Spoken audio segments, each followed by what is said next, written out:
Good evening, everyone. This is the regularly scheduled meeting of the San Marcos CISD School Board. It is November 18th, 6 o'clock p.m. in the San Marcos High School. Welcome, everybody. We are going to get started tonight with a roll call. We have 6 trustees present, which establishes our quorum. And at this point, I would like to invite Ms. Garcia from VII.A. Elementary School to come to the podium and to introduce us to her student who will be leading us in the Pledge of Allegiance this evening. Good evening, Superintendent Dr. Cardona, Board of Trustees, and Cabinet members. I actually have 2 wonderful 5th grader students that are going to be coming up to say our pledge. I have Aiden Hoke and Carly Gudettis, if you can come up and join me. Aiden will be saying our pledge in English, and Carly will be saying our Texas pledge in Spanish. So if you can please stand and join us.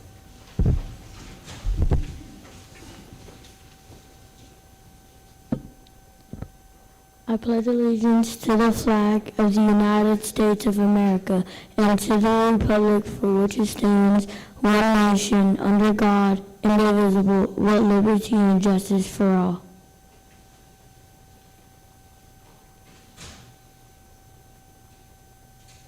Honrar la bandera de Texas. Te juro lealtad a ti, Texas, una nación ante Dios, indivisible, con libertad y justicia para todos. Thank you very much. Excellent job. Thanks y'all very much. Have a happy Thanksgiving. Our next order of business is the consideration and approval of an order canvassing the November 5th, 2024 election for the voter approval, tax ratification election, and authorization to issue a certificate of the election. Madam President, members of the board, the official results for 11/5/2024, Proposition A, voting for, early voting, 12,286 votes. On election day, voting for, 3,475 votes. Absentee ballots, 560 votes. The total votes for, 16,321 votes. Against on early voting, 9,435 votes. Election day, 2,550 votes. Absentee balloting, 423 votes.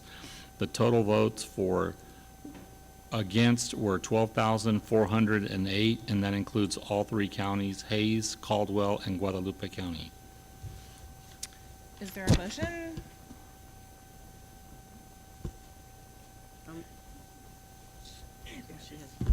You have to read that. Okay. To cast 50 votes each for the... No. Oh, I'm sorry. To approve the attached order canvassing voter approval tax ratification election returns and declare that the Proposition A passed and to certify that the board approves the canvassing. Motion So made. moved. Motion seconded by Ms. Cantu. Any conversation, discussion, questions? Mr. Arredondo? Thank you, President Halsey. This is a question for, I guess, Mrs. Garcia or whoever on staff can respond. I know we received an email communication about the check disbursements from the Central Appraisal District being delayed due to something happening on their end. Can you explain that and what that means for the voter-approved tax rate election? So the email that I sent out was in regards to the billing, so your tax bills that go out. They were waiting for the VIII.A to either pass or not pass in order to send those out with the correct tax rates. So all that is doing is delaying the our money coming in. However, from the previous year, there are still some adjustments that are being made from the county. So we hadn't received any payments from the county. So that's separate from this year's tax approval rate. Does that make sense? Or Yes, it do you have does. another question? I guess my other question is are we currently dipping into fund balance since we're waiting for Yes. those payments from Hays County? Yes. Is there any estimation of when those payments are going to start being received by the ISD? I don't have a date. I mean, all they can say is that once we start getting these bills out, then we will start getting some funding, but that would probably be within the next 3 weeks. Yeah, is there They any? don't have a I definite don't know date. if this is something that President Halsey and Dr. Cardona can communicate with Mrs. O'Kane as the tax assessor collector or the Commissioners Court, but obviously, we do have 3 months operating in reserves, but individually, I'm concerned of how that's gonna look in a month or so if we're having to pay because we haven't received payments yet. So if we can get like a definitive answer in writing from them, that would be nice. Okay, I'll reach out to her again. Thank you. But we still plan to be solvent at least by the point of the end of January when the Oh, actual tax bills are due. There's no Yes, there's so no as reason to think soon that people as- are not going to be able to make the January 30th deadline. Right, and they do have escrow accounts where people have already paid into it, so as soon as the bills are out, we can start collecting on those. Okay. I just wanted to thank the voters on behalf of the school board. I know that Dr. Cardona put together a video and sent it out to the community, but I wanted to thank everybody for supporting us in this way. It does go a long way to help us close our funding gap, and it also helps to support our academics and our teachers and the security of our campuses, so thanks very much. And without further ado, all in favor of approval, please raise your hand. Opposed? That motion carries 6-0. Next, we have public forum, and we have one speaker signed up this evening. Stephanie Bazan is here to speak to us about the football program. You can come up to the podium, please.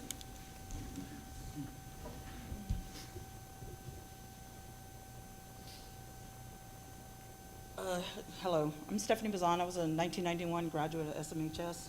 My brother is a 1988 graduate. Ms. Villapando, I think you know my family. My dad graduated 66, 67 state championship year. I'm here to talk about the football program and the funding that goes to this program.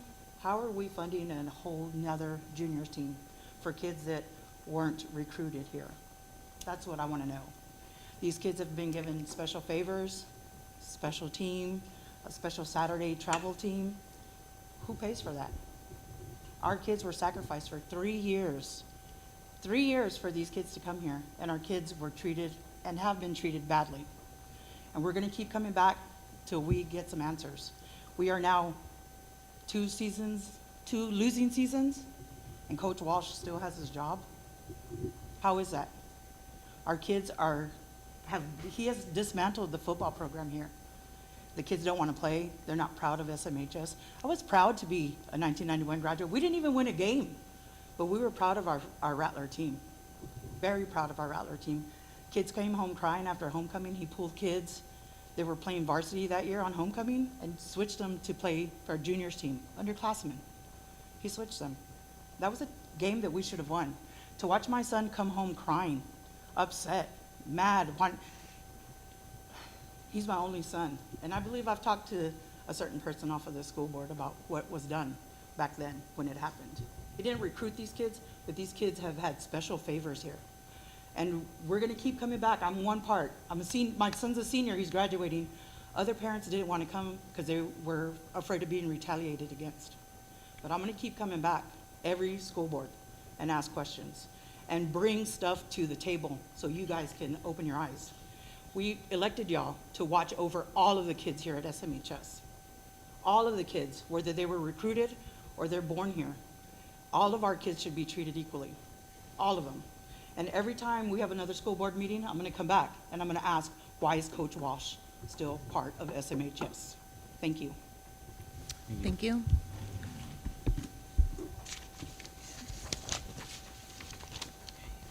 And before we move into the superintendent's report, we're going to reorder the agenda. We are going to move the closed session as authorized up now. So closed session as authorized by the Texas Government Code, section 551.071, 551.076, and 551.087. Thank you.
Meeting in open session, and we have all board members present.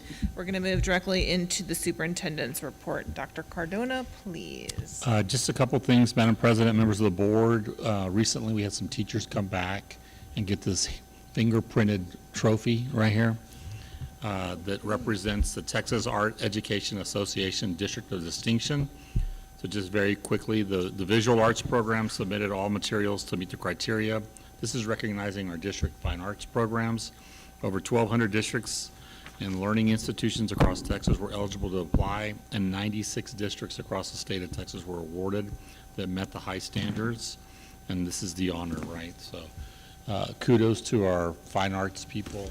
They should be, and yes, we did send teachers to a conference in state, but oh well, you can write me up later. They needed to go because this is a really good thing. This is a really big deal for our teachers. So. And with that, the only other thing I have is that, if you remember, a couple of years ago when we went to District of Innovation, we presented a couple of different things. One was just different plans for addressing some of the challenges. This began the conversation of looking at our calendars, and so while we were getting ready to present the board with a traditional calendar, we did have some feedback from some earlier surveys from parents. We had some feedback from administrators and from teachers, and so we thought this was a good opportunity for Andrew to send out a survey. And so the rest of my superintendent's report is Mr. Fernandez talking about the recent survey. It was a survey. It's not law. It's just a survey. So, but he's going to present it, and it gave us some very interesting data that all of us in cabinet were surprised to see. Before we move into that, though, so when we talked about doing the District of Innovation, one of the things that we were talking about was doing year-round school and about piloting that at various campuses. And can you update us on where that stands? We didn't really explore that. I think some of the previous board members, when we presented the calendar, just kind of said, well, that's not an innovative calendar. So we never really explored like a year-round, 9-week on, 3-week off model. I have had experience with that. Okay. We can look at that, but this just specifically focused on the 4-day week. I don't know that, we can check around the state. I don't know how many districts are doing year-round. We talked about doing it as a potentially opt-in program for one or more campuses that would be fully opt-in for teachers, but I just wasn't sure where we had gotten to, or if we were no longer investigating that.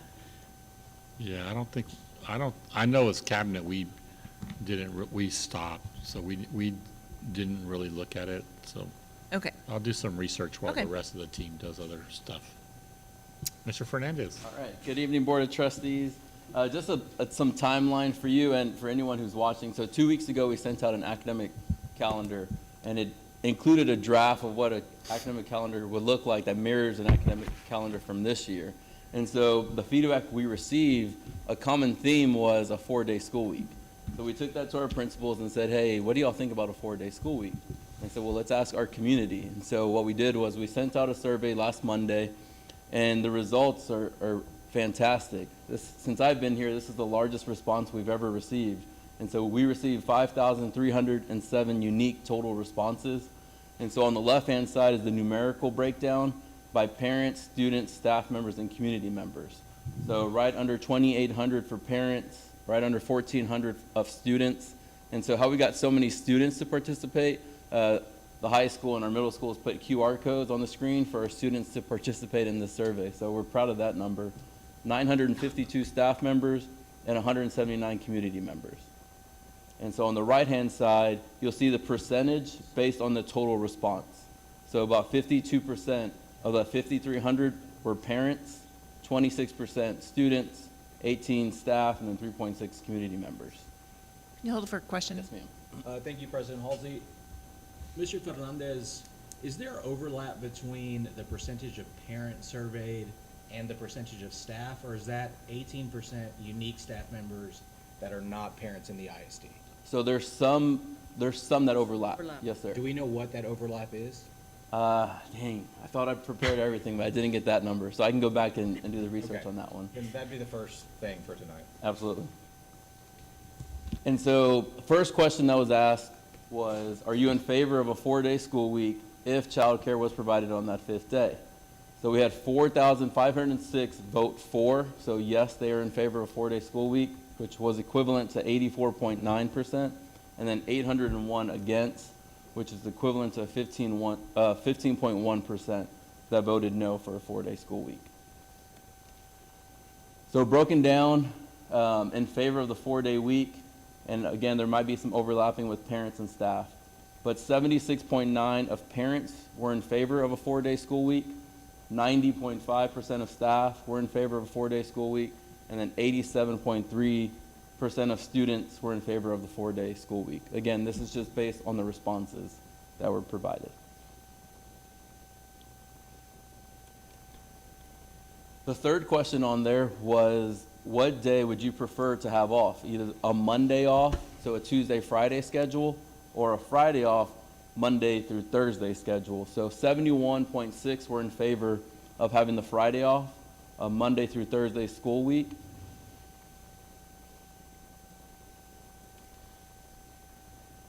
The next question on the survey was, if we move to a 4-day school week, how many of our families would be in need of childcare?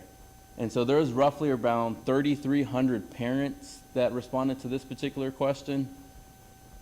About 1,000, so 27.9% said they did need childcare on that 5th day. 72.1% said no childcare needed on this particular question. The spring break alignment. So since I've been in the district, which is about 8 years now, as a school district, we've adopted an academic calendar with a spring break that aligns with Texas State. And so why this question came up is because this particular academic school year, our spring break does not align with our neighboring school district. So how does that affect us? So we have staff members who work in San Marcos, but they live in Comau or they live in Hayes.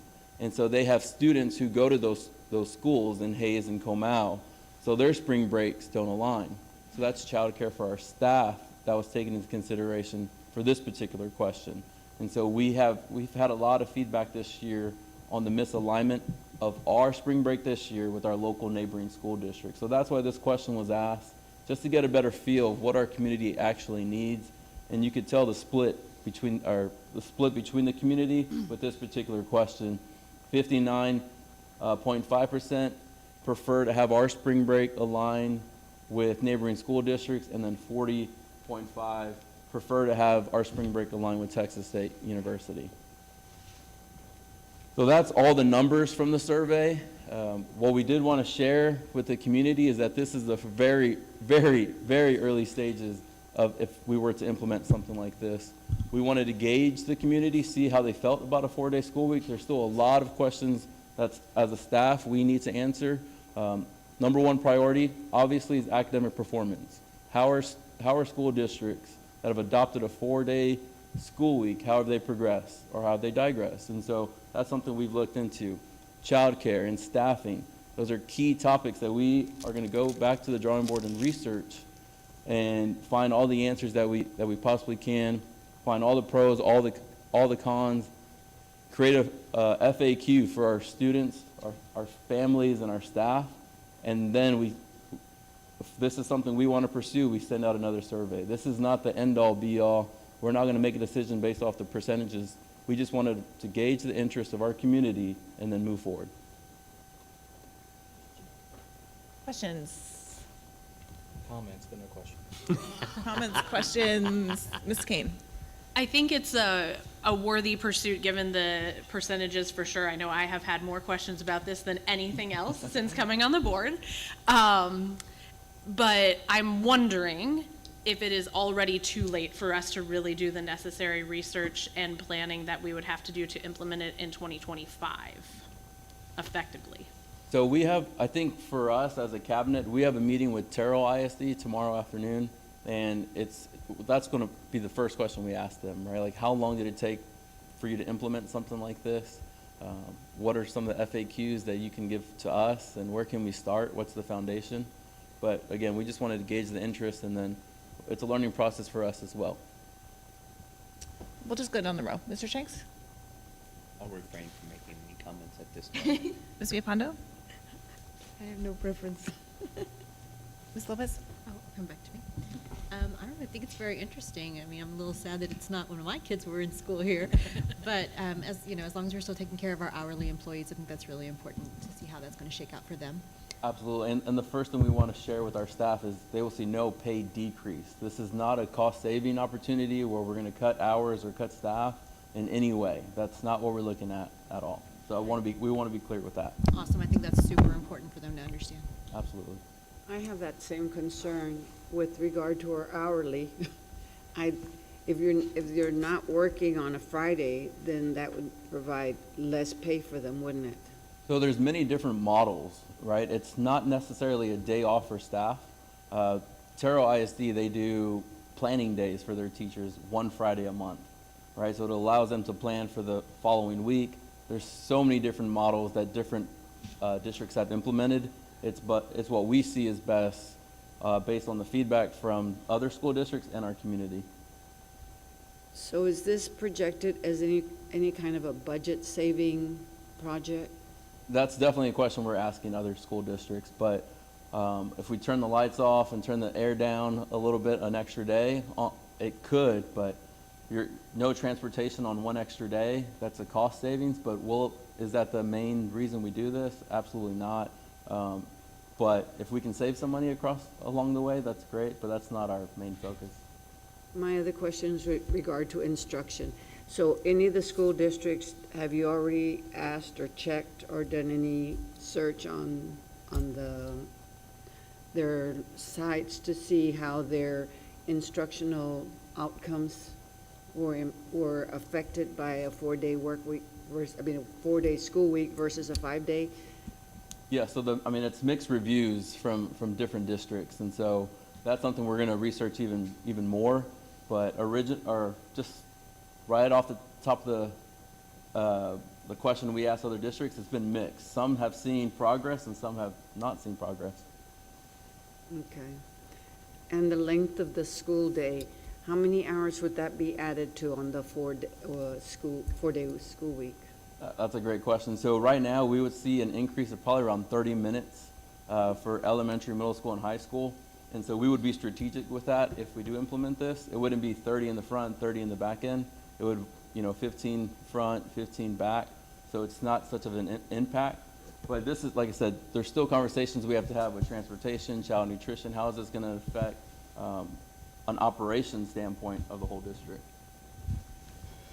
Well, if you're cutting out a whole school day and you'd have to increase your instructional time because you have a certain number of instructional minutes you have to meet. Correct. Mm-hmm. How would that just be 15 minutes? 30 total minutes. 30. 15. So, for example, our elementary starts at 7:25. Mm-hmm. So we would add our 7:30. We would start at 7:15, and instead of them getting out at 3:15, they'd get out at 3:30. That's just an example. Don't quote me on the exact hours. Okay, I won't quote you, but I'm just thinking about the little ones, how hard a longer day would be for them, and if they're having to come earlier and then stay longer. I taught elementary school back in the cave days, a long time ago. And I know that the little ones get very, very tired. Mm-hmm.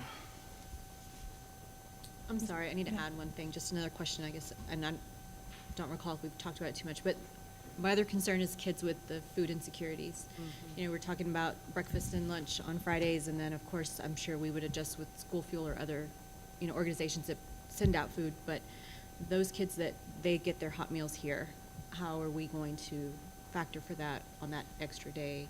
And then those that require the transportation because they don't have it at home. Mm-hmm. So those would be also things that I'd like to get a little bit more information on, make sure we're really, really taking that into account. Absolutely. Mr. Adamo?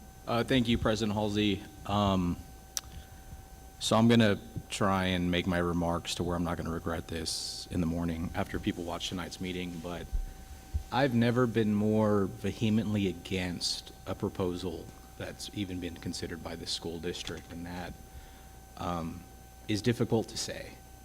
I think since Dr. Cardona has been superintendent of schools here, I've tried in so many places and spaces to either convince myself or wrap my head around a proposal that has been even considered by this administration, and I just can't even fathom voting in favor of this.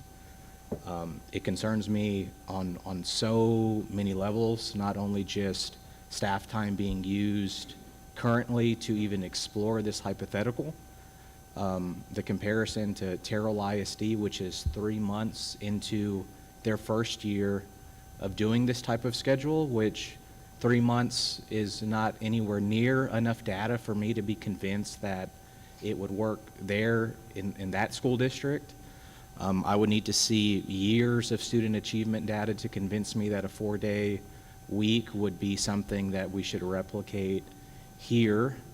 And quite frankly, I don't think we're doing a good enough job today with the 5-day week that we have to even consider going to 4 days.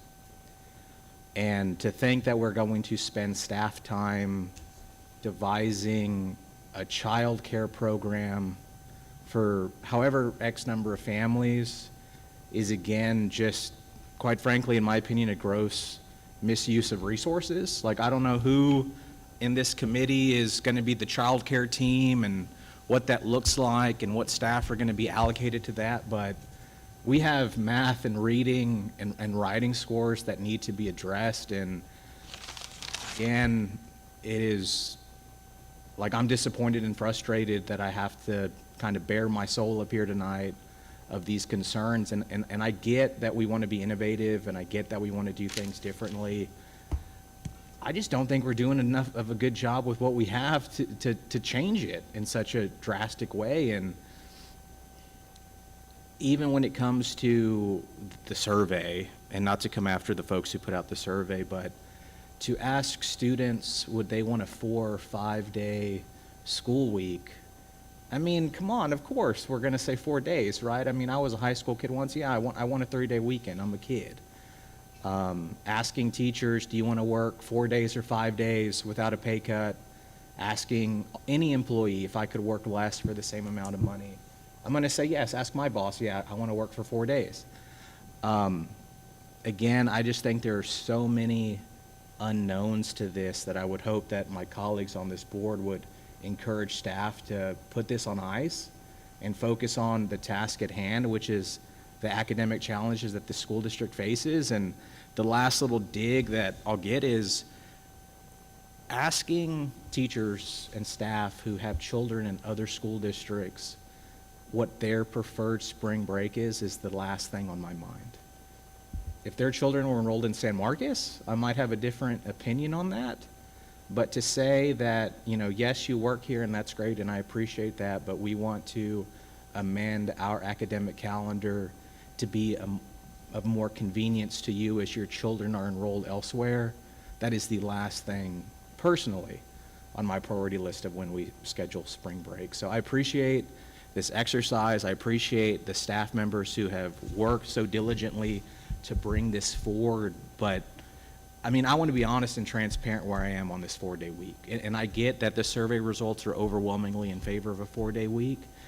My concerns are we roll this out and 2 or 3 weeks into this, when the cost of food is rising because you're feeding your kids at home, people said they don't need meals, people said they don't need childcare. Are we going to allow these families to then opt into the ISD's child care program? And again, that remains to be seen what that would look like. I think there are so many unknowns, regardless of how much work staff puts into this proposal, that we will not know, that we will not see, that we will not anticipate. And so for me to be open and transparent and honest, like I've never been this fired up about a thing in which it's one thing to ask me like, hey, jump out of a plane and we'll build the parachute on the way down, but I can't do that for 8,300 kids. And that is what I see this proposal as, is that we're going to do a thing and hopefully figure it out as it's implemented and as it's rolled out. And that concerns me and that scares me, quite frankly. And so if you can address all the things, go back and watch the tape tomorrow and see all the comments that I made, but I just cannot, in good conscience, even entertain this. It could be 100%, but without 100% capture of every ISD family, obviously taking into consideration that some of those people who are respondents are employees who, yeah, if mom and dad are teachers and they get to stay home, yeah, they have childcare built in, right? But are we capturing the perspectives of those who don't work for the school district who are going to get an additional day off during the week? So I digress. That's kind of where I am, Mr. Fernandez. And again, thank y'all for the work that you've done. I just cannot even wrap my head around this tonight or moving forward. So thank you. No, and I think all your points are understood and heard, but at the same time, since I've been here, anytime we've rolled out an initiative, the first question I always get is, have you asked the parents? Have you asked the students? Have you asked the staff? And so when this idea came about, that's the first thing we did. We wanted their voice, we wanted their opinions, we wanted their feedback, and I love this district, right? I don't want it to fail. We all want it to succeed, right? Anyone in this building here tonight, they want the district to progress. And so what we're doing now, is it working, right? That's a question. Our grade is not where we want it to be. And so not saying this is the Band-Aid or the solution, but these students in our classrooms are the future of this district or the future of our community. So I also don't want to disvalue their feedback. And so I understand your point, but again, I'm just glad we're giving every single person in the district a voice, because that's what, as a board and as a leadership team, we've always done. And so at least we can say we gave it a shot and gave everyone a voice, and now we know where they stand. I want to offer sort of a little bit different take. I share some of my colleagues' concerns, and I appreciate the work that you guys have put into this. I know that a lot of effort and thinking has gone into it, and I appreciate getting the feedback from our staff, from our parents, from our community. I also, I worry about our academic scores, and I worry about what the research shows about academic scores when changes like this are made. I also really worry about the timing, not just about whether or not we can do this before the next school year, but I think we're about to see some big changes coming from the Department of Education. I think we're going to see a bunch of changes coming from the state legislature, and so I worry about making this big of a change without knowing what those things are going to look like, which I don't think it means that we make a hard decision, but I'm more of at this point, take a wait and see approach on it, because I think we're going to have some things that we're going to have to contend with that will likely make what is already a difficult situation maybe more difficult for us, right? So I think but I do think we're gonna need to be bold and innovative in how we respond to those compounding challenges. So I like the idea that we're looking for new approaches, and I appreciate that. I think some of the things that stick out here for this with me are definitely the academic performance, definitely the budget issue, right? Because as much as I've thought this up one way and down the other, and I don't see any savings, not if we do it with fidelity, because I think to do it with fidelity would actually incur more costs. And I will say specifically one is that I may be the only person that responded to that survey who has 2 children in the high school and responded that, yes, I need childcare.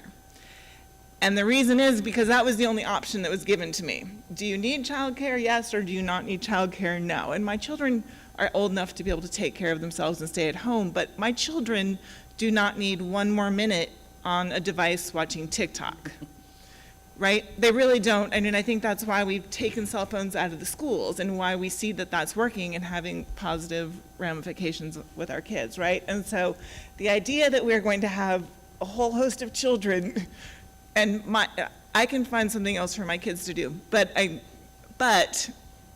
I think we're going to see a lot of kids who have a lot of downtime and a lot more screen time and a lot more social media time, and I think we have to be cognizant of that. So if we could do this with fidelity and offer not just supervised childcare, but maybe PSAT programming, I doubt UIL will let us offer more extracurricular time because they're real strict about that, right? But something constructive in those out of school hours, I would be more amenable to something like that. But that's going to require transportation, and food costs, right? Because we need to make sure that we don't increase the equity gap in doing any of that. But the thing that I have heard through this that is resounding to me is teachers saying that they need more planning time, and they need more time to be able to do the parts of their job that supports the time with kids, right? So hearing you say that we would have to add 30 minutes onto each day, that sounds to me like we have 2.5 hours of time that we need to make sure that we're getting in, but that leaves half of a school day of flex time, maybe, right? So I'm open to us thinking about doing something flex, some companies do that. I don't know how it translates to us, but they do flex time, right? Where you can choose to work the 10-hour, 4 days and 80/20. flex it to Fridays or whatever. So if there's some way that we can figure out ways of doing something innovative that gives teachers more time for preparation, more time for grading, and make sure that our kids are in school and engaged, and that might not, I understand kids also need downtime, right? But I don't think kids need more screen time. So I think figuring out how that works and looks, I'm open to that, and that's one of the reasons I brought back up the year round. Like maybe there's something there that we start to look at. It's hard for me to imagine that we pass this in any way that is gonna be ready for next year. But if y'all have some fantastic great ideas on it and feel like we can expedite that, I'm also open to it, but I just feel like the best route for us now is to wait and see, but to look at these things, right? Because I think we're going to need to have creative solutions. We need to retain good teachers. Yeah, and to be clear, I don't think we have enough information to make a decision this month or next month. Right. So I think there's a lot more research that has to be done, absolutely. But I certainly appreciate opening up the conversation, and there's also things that I'm going to be a hard no on, but but I think that there's opportunities. So, Absolutely. Ms. Kane? I was gonna say, if we can't figure it out by the end of this year, I think it needs to be a no, to be fair to teachers that we want to bring into the district when we think about teacher contract timelines and things like that, which is why I was asking to begin with about timeline on it. I too would be willing to consider it going forward, but to talk about it as a potential for 2025 seems disingenuous. Any questions, Mr. Shanks? I'm going to side with my colleague Miguel over there. You're going to have to come up with some pretty compelling student outcomes, because what I've seen so far in my limited research is that in certain rural schools, they've seen some improved outcomes, but on most schools, student outcomes go down, and we can't afford to go down, plain and simple. I'd rather look at a year-round where there is compelling data showing student outcomes improving. So, yeah, so unless, I'm pretty much a hard no on the 4-day, unless you guys have a magic bullet somewhere. That's it. Okay. Yeah. Good conversations. Thank you. Why each of y'all have an opinion. All right, Mr. Sandoval, with the operations report, please.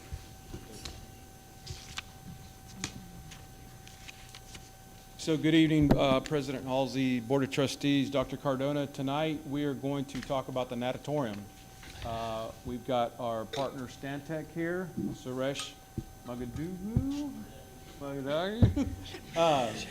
He has been working, we all have been working pretty hard on this project. If y'all remember, a couple of months ago, we brought you all the schematic design.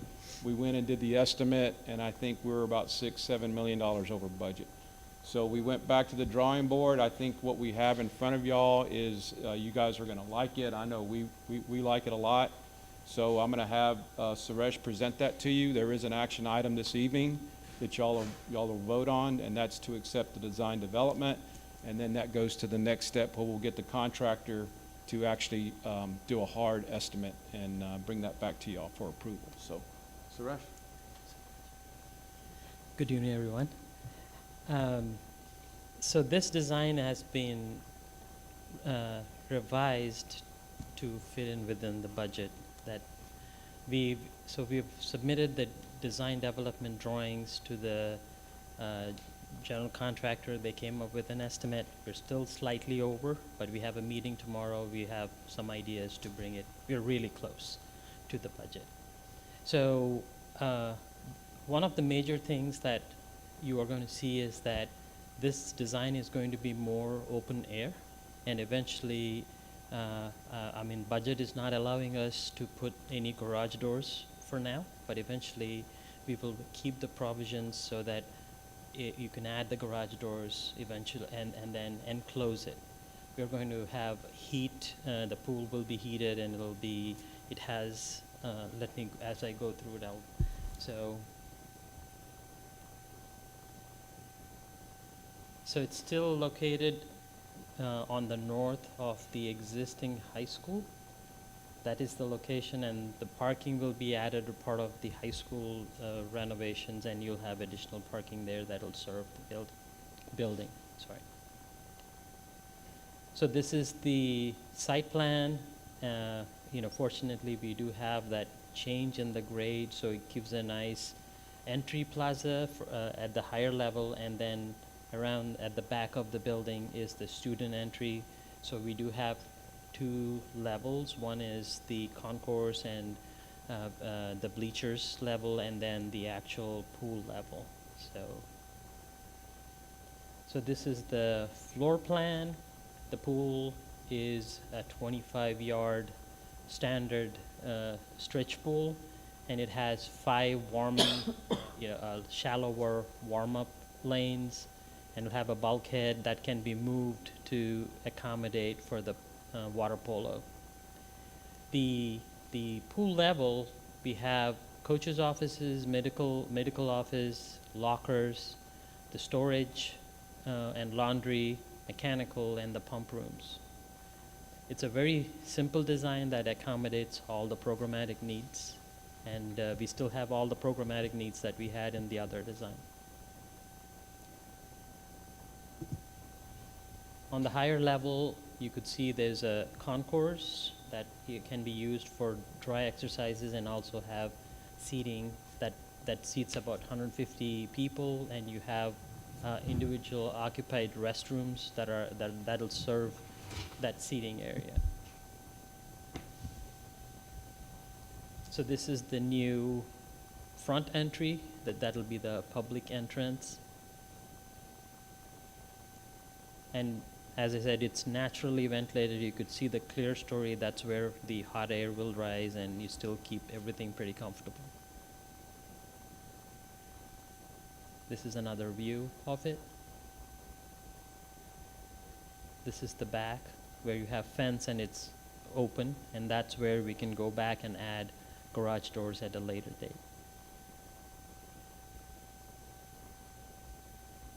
This is the view of the pool from the spectators or the bleachers. Is that from the second deck then? Yeah, higher level. And this is the pool from the starting blocks view.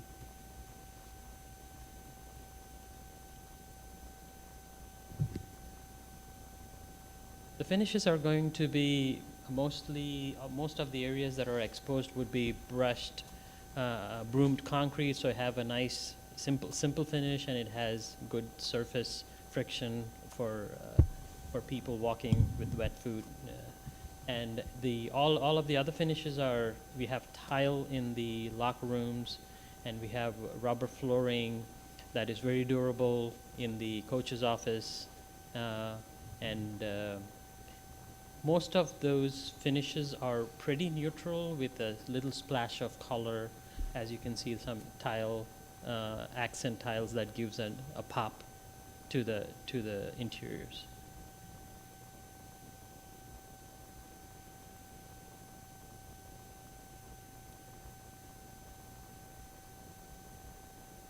These are some of the signages that we are proposing.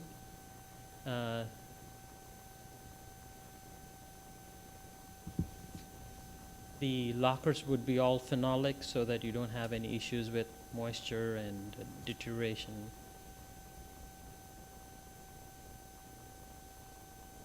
And this is the view where you have a scoreboard and then the Rattlers signage on either side of the pool.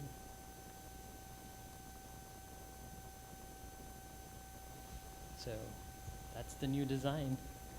So if you have any questions? I have two questions. So when you just said that there won't be garage doors now and that it's now going to be an open air concept, which I understand, I think this looks terrific. But just show me that the whole perimeter is secured, right? Like everything is locked? Yes, we have, everything will have 8 feet tall fences. Okay. So basically,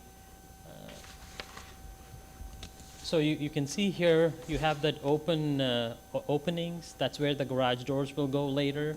But from there, you have another 20 feet or so, that's where the fence is. The fence will have gate, it's an 8 feet tall fence, so nobody can just walk in.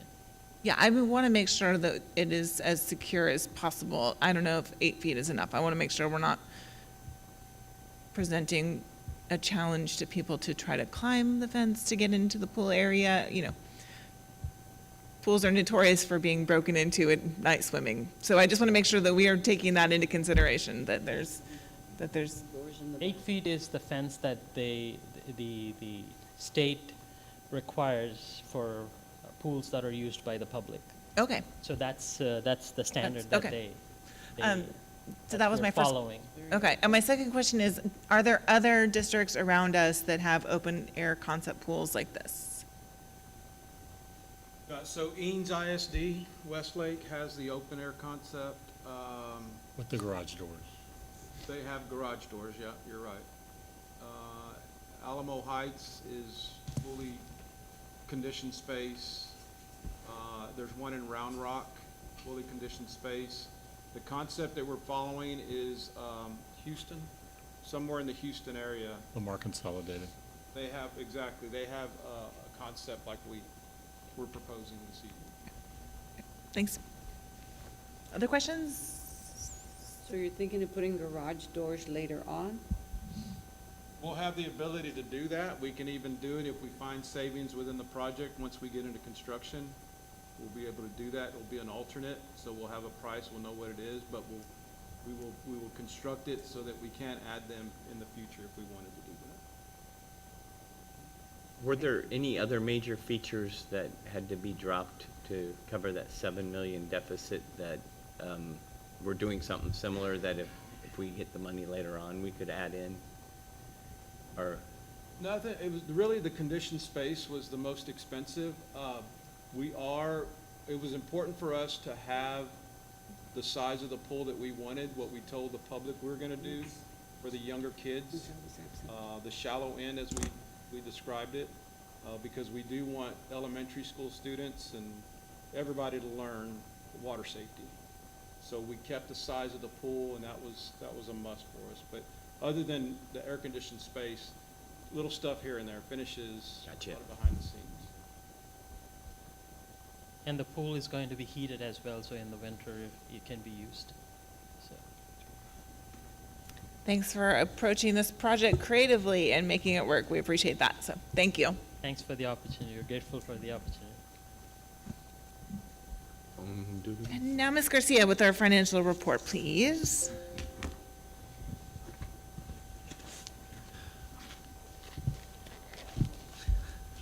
Okay, so tonight we have our annual financial report for school year 23-24, and we have Mr. Jeremy Barbato here from API, I said it wrong, ABIP, to present that presentation for us.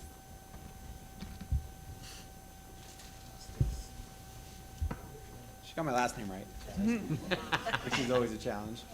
Like Denise said, my name is Jeremy Barbato. I'm an audit senior manager with the ABIP. Janet Pittman was the engagement partner, reviewed the entire engagement and the work papers that we performed. She had a prior conflict, so she sent me here to give the presentation. I was on site for the entire audit and monitoring the staff's work and reviewing all the staff's work. Fairly confident in the information in front of you here today. There should be a bound book in your hands here. In the packet was a draft. Nothing's changed other than we've lifted the draft off and added a few signatures from ourselves. In the bound document you have in front of you, it cannot go final without your acceptance of it here today, which is why I had the draft in your board packet. Starting on page 1, A few pages in is our independent auditors report. Basically describes what we were engaged to do, and that's perform an audit over the district's financial statements for the fiscal year end June 30th, 2024. We did perform our audit in accordance with generally accepted auditing standards and government auditing standards and the uniform guidance. Y'all do receive some federal funds, and we had to perform a single audit because we spent over $750,000, which is the floor requiring a single audit. The two programs we audited today, or this year, were the Title I school improvement funds, as well as the II.A. cluster program, the special education cluster. Back to the financials, though, we conducted our audit in accordance with generally accepted accounting principles, and we found that your financial statements are in accordance with those principles. We had no modifying statements, so it's a clean opinion, kind of the highest opinion you can have from an independent accounting firm. Also, in regards to the single audit that I mentioned, we had no findings or question costs as a result of our audit, that the district complied with the compliance requirements for those grants.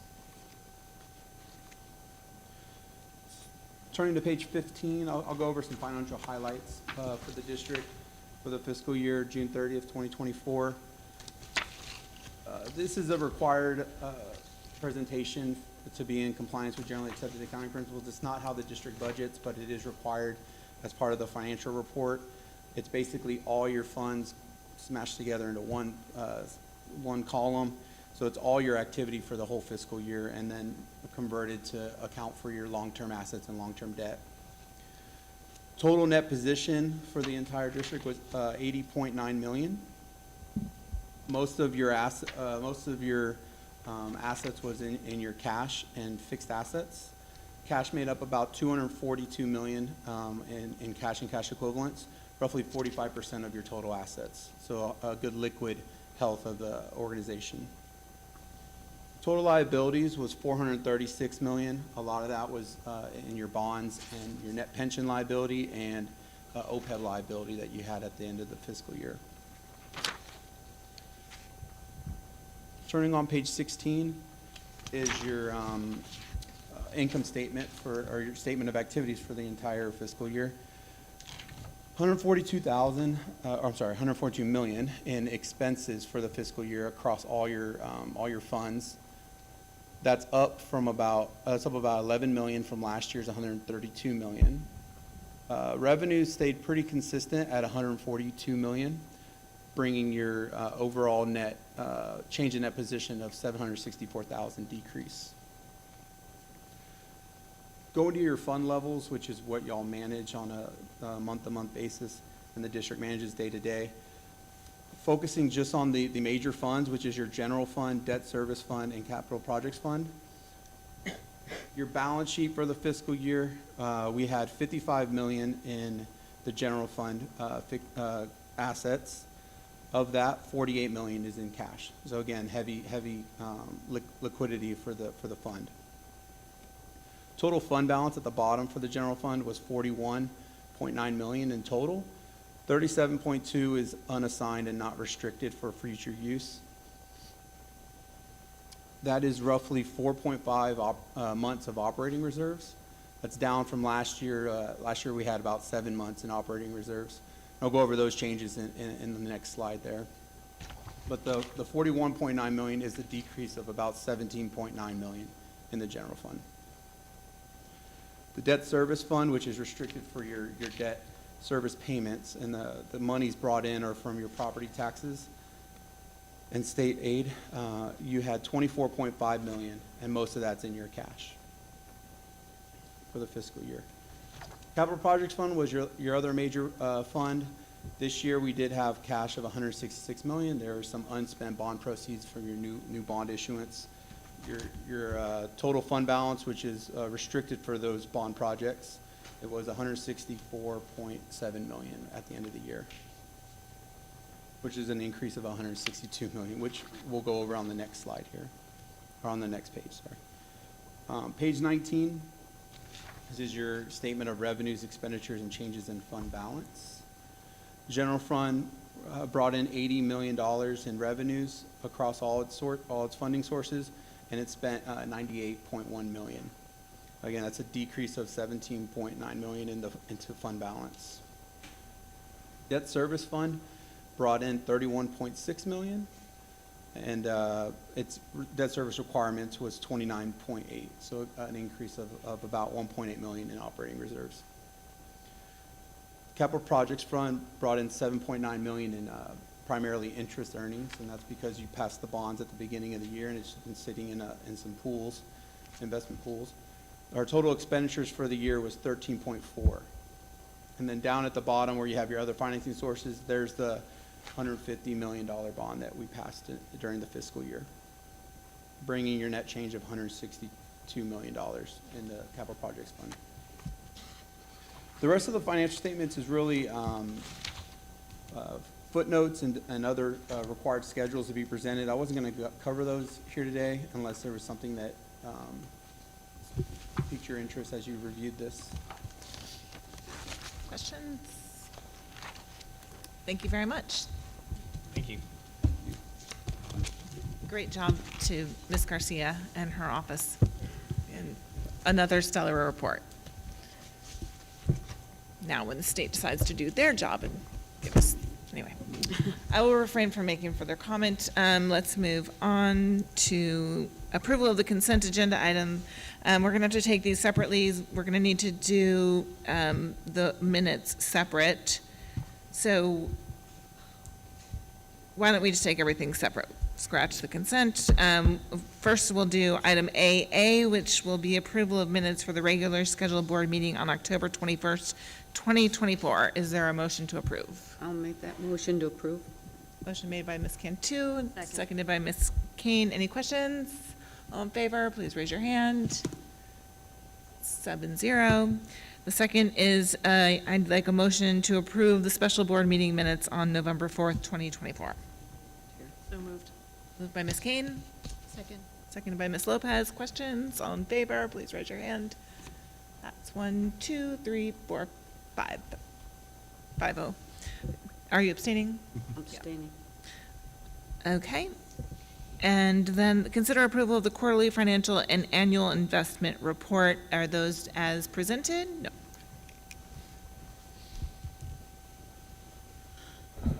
Good evening, President Halsey, board members, and Dr. Cardona. I just wanted to review the quarterly financial reports. If you would refer to your board book on page 36, this is our first quarter. We do start in July through September. And if you notice here, the percent received is about 7%, which is about average from what we had last year, while our expenditures out are about 15%, again, on average where we had last year. And then if I want to point to the bottom, our fund balance does have a decrease of to $33 million. That's what we've previously discussed. It was at $48 million last year. Any questions on the quarterly financial? Okay, and I'd also like to, on page 51, if we want to look at our investments, again, over that same time period, we have received in our general fund about $535,000. And on the next page, in our interest and sinking our debt service, we have received about $125,000. Any questions on investment reports? Okay. I Thank don't you. have a question, but I Oh. just did want to make a note that because of the VIITA tax passing, we are going to see a decrease in our, yes? Yeah, let's just make that real clear. So in December, we'll bring a board amendment to increase our revenue, which will minimize your. Deficit, right. So thanks to the taxpayers of CISD, we will be closing that deficit gap incrementally next month. So, thank you. Okay, thank you. Other questions? All in favor, please raise your hand. Opposed? Thank you. All right. 7-0. And finally, item C, consider the approval of the 2024-2025 budget amendment. So we have one budget amendment. It is for the $500,000 received from TASB for insurance. And so we'll be just increasing our revenue and then increasing our expenditures so that we can do, start doing, start repairs, yes. I so move. I'll second that. Seconded by Ms. Lopez. All in favor, please raise your hand. Opposed? Thank you. Right. In items for action A from the Board of Trustees, we need to consider a resolution to vote for candidates for the Board of Directors for the Guadalupe Appraisal District. Ms. Villapando, did you want to make a motion? Yes, I'd like to make a motion to cast 25 votes for Mr. James Livens, and 25 votes for Miss Leticia Seaver of the Guadalupe Appraisal District. I will second that. So we have 51 votes that we can cast for any of the 9 candidates, and these are the 2 candidates who were previously serving in this capacity. So, questions? All in favor, please raise your hand. That motion carries. The next item is to consider a resolution to vote for candidates for the Board of Directors of the Hayes Central Appraisal District. And I move that we cast the 636 votes for candidate for Board of Directors of the Hayes Central Appraisal District, and to adopt attached resolution to vote for candidate, For the candidate. the candidate, Joe Castillo. Mr. Joe Castillo is present, and so we cast votes for you. And I will think second if that we motion vote. also. So in this regard, we have 636 votes that we are able to cast, and then previously we have talked about using all of those votes to support one candidate so that we make sure that the ISD's voice is represented, and I believe it has been very well represented by Mr. Castillo in the past. And so I endorse this moving forward. There are other candidates, but I think we've all received that in the Word book. Any other questions, comments? All in favor, please raise your hand. Opposed? Thank you, Mr. Casilla, for representing us so well. Do you want to make any comments, or you're good? Okay, thank you. 7-0, and next is the consideration of an addendum to the minutes of the August 19th, 2024 regular board meeting for action item XIIF.1 to the agreement for the purchase of attendance credits from the state. This is on our agenda again because I screwed up last time. It has to be very specifically worded in order for the state to accept it. So if Ms. Villapando has the exact wording, we've previously taken a vote and approved it, but we have to make sure that it's worded very specifically. So Ms. Villapando, would you like to make the motion as we are required to? I'll move that for consideration of addendum to the minutes of the August 19, 2024 meeting, regular board meeting, for action item 12F1 to the agreement for the purchase of attendance credits from the state. Is that it? Yes. You gotta read that whole You have to paragraph. read that whole. Oh. Okay. For the 24-25 school year, we delegate contractual authority to obligate the school district under Texas Education Code 11.1511C 4 to the superintendent solely for the purpose of obligating the district under TEC 48.257 and TEC Chapter 49, subchapters A and D, and the rules adopted by the Commissioner of Education as authorized under TEC 49.006. This included approval of the agreement for the purchase of the attendance credits. Thank you. Is there a second? Yes. Second by Ms. Kane. Any questions? All in favor, please raise your hand. Thank you. The amended motion carries for a second time, 7-0. And now we'll move into Ms. Munoz with Human Resources. And I want to just thank Ms. Munoz again for providing us a very helpful instructional video. Yes, it was very quick, but it just goes over our wellness and health and human services policies. And so we just have two updates to policy, and we collaborated with our Health and Safety Department and TASB Policy Services. So those are the two sentences that are changed in policy. Otherwise, it's just for your review, the other two policies. Is there a motion? I'll make that motion that we approve. Motion made by Ms. Cantu, seconded by Ms. Lopez. Any questions? Thank you again for the helpful video. All in favor, please raise your hand. Opposed? Thank you.